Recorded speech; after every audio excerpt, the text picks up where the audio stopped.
ಕರೆದಾದ ದೇವರು ಆತನು ನಂಬಿಕಸ್ತನು. ನಿಮ್ಮ ಮೇಲೆ ನಂಬಿಕೆ ಇದೆ. ನಿಮ್ಮನ್ನು ಕರೆದಾತನು ಆತನು ನಂಬಿಕೆ ಉಳ್ಳ ದೇವರಾಗಿದ್ದಾನೆ.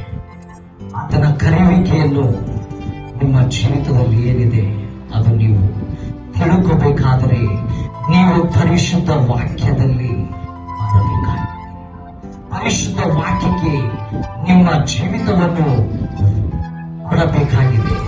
ಸುಮ್ಮನೆ ಇಲ್ಲಿ ಬಂದು ಕೂತ್ಕೊಂಡು ದೇವರ ವಾಕ್ಯವನ್ನು ಕೇಳಿ ಮತ್ತೆ ತಲೆ ನಾನು ಮನೆಗೆ ಹೋದಾಗ ನನ್ನ ಬಾಯಿ ನಾನು ಪರಿಶುದ್ಧ ಆಲಯದಲ್ಲಿ ಇದ್ದಾಗ ನನ್ನ ಬಾಯಿ ಪರಿಶುದ್ಧವಾಗಿದ್ದು ನಾನು ದೇವರನ್ನು ಕೊಂಡಾಡಿದ್ದೇನೆ, ನಾನು ದೇವರನ್ನು ಕೀರ್ತಿಸಿದ್ದೇನೆ, ನಾನು ಪ್ರಾರ್ಥಿಸಿದ್ದೇನೆ, ನಾನು ರಾಗದ ಮೂಲಕ ಕೊಂಡಾಡಿದ್ದೇನೆ, ನಾನು ಆತನಿಗೆ ಮಹಿಮೆ ಪಡಿಸಿದ್ದೇನೆ.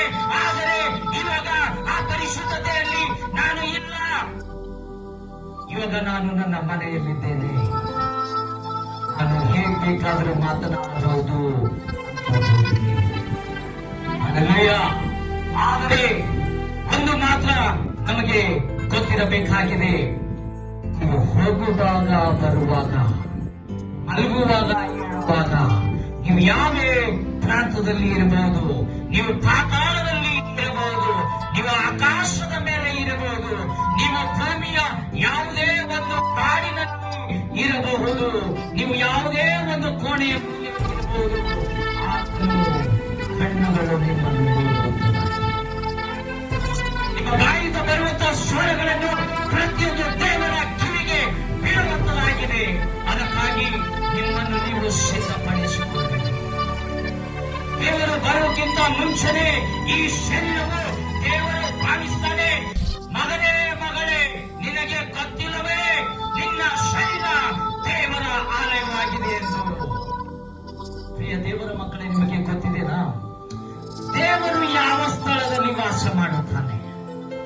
ಪರಿಶುದ್ಧ ಉನ್ನತ ಸ್ಥಳದಲ್ಲಿ ವಾಸ ಮಾಡುತ್ತಾನೆ.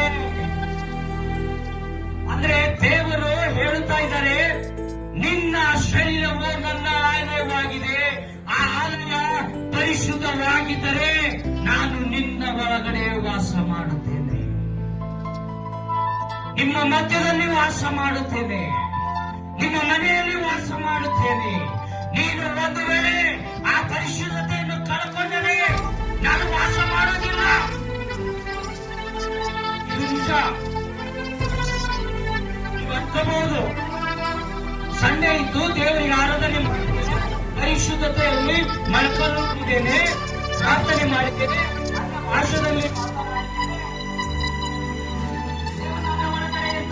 ಅಲ್ಲ.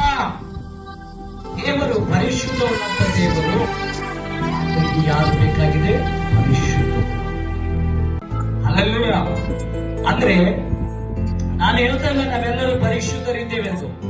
ನಾವು ಹುಟ್ಟುವಾಗಲೇ ಪಾಪದಲ್ಲಿ ಹುಟ್ಟಿದೆ ಎಂದು ದೇವರ ವಾಕ್ಯ ಹೇಳುತ್ತದೆ. ಆದರೆ ದೇವರ ಕೃಪೆ, ಆತನ ಪ್ರೀತಿ ನಮ್ಮ ಮೇಲೆ ಇದ್ದ ಕಾರಣ ಈ ಲೋಕದಲ್ಲಿ ಮಾನವನಾಗಿ ಬಂದು ನಮ್ಮ ಪಾಪಗಳಿಂದ ನಮ್ಮನ್ನು ಬಿಡಿಸುತ್ತಾನೆ. ಯೇಸು ಕ್ರಿಸ್ತನ ಮನುಷ್ಯನಾಗಿ ದೇವರು ಯೇಸು ಕ್ರಿಸ್ತನ ಮೂಲಕ ಮನುಷ್ಯನಾಗಿ ಬಂದು ಕಲ್ವೇರು ಶಿಲುಬೆ ಮೇಲೆ ನಮಗೋಸ್ಕರ, ನಿಮಗೋಸ್ಕರ ಆತನು ಪರಿಶುದ್ಧ ರಕ್ತವನ್ನು ಸುರಿಸಿದ್ದಾನೆ. ಆ ಪರಿಶುದ್ಧ ರಕ್ತಕ್ಕೆ ಯಾರು ಗೌರವಿಸ್ತಾರೆ, ಯಾರು ಅದನ್ನು ಪ್ರೀತಿಸ್ತಾರೆ, ಯಾರು ಅದರ ನೆರಳಲ್ಲಿ ಬರುತ್ತಾರೆ, ಯಾರು ಅದನ್ನು ತೆಗೆದುಕೊಳ್ಳುತ್ತಾರೆ, ನಂಬುತ್ತಾರೆ, ಅವರು ಶುದ್ಧಿ ಆತನ ಪರಿಶುದ್ಧವುಳ್ಳ ರಕ್ತವು ನಮ್ಮ ಹೊಲಸು ರಕ್ತವನ್ನು ಸಂಶಯವಾಗಿ ಮಾಡುತ್ತದೆ. ಹಲ್ಲೆಲೂಯಾ. ಅದಕ್ಕಾಗಿ ಪ್ರಿಯ ದೇವರ ಮಕ್ಕಳೇ, ಈ ಪರಿಶುದ್ಧವುಳ್ಳ ವಾಕ್ಯವು ದಿನನಿತ್ಯ ನಾವು ಓದಬೇಕು.